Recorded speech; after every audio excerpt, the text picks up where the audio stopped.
Grievance अपना generate करे और हमारा ग्रीवांस रिड्रेसल उसको ये मदद करे कि पोर्टल के फलाने पोर्शन में जाकर आप अपने ग्रीवांस का रिड्रेसल कर सकते हैं। अलावे इसके अलका मैम के विचारों को मैं सुन रहा था।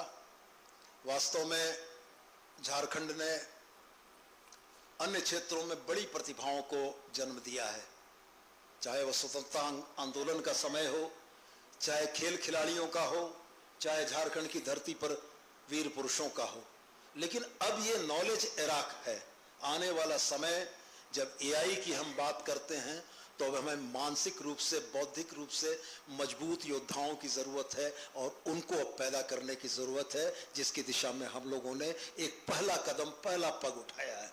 मैं नहीं जानता इसके फलाफल क्या होंगे, लेकिन मैं ये भरोसा जरूर रखता हूं कि इस पहले पग के बाद हो सकता है कि अगले पग में लड़खड़ाने की नौबत आए, लेकिन मैं आपको भरोसा दिलाता हूं कि हमारा विभाग लड़खड़ाएगा भी, फिर संभलेगा भी और संभल के फिर अगला पग उठाएगा जो कि हमको बेहतरी की ओर लेकर जाएगा।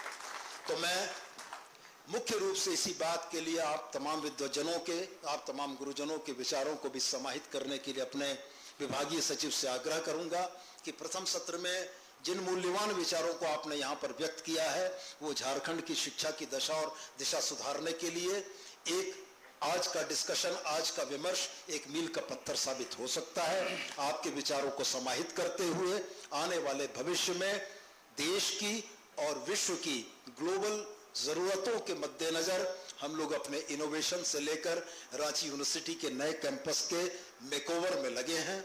आपके सुझाव सदैव हमारे लिए मूल्यवान रहेंगे।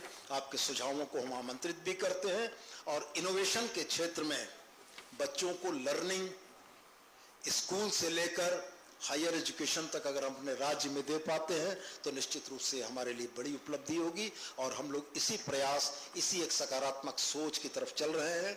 और गीता के श्लोक के एक पंक्ति के साथ मैं अपनी बात का समापन करना चाहूंगा। गीता का वह श्लोक यह कहता है, कर्मण्यवाधिकारस्ते मां फलेषु कदाचन। हम लोगों ने कदम उठा लिया है, फल तो ईश्वर देंगे ही देंगे। बहुत बहुत धन्यवाद।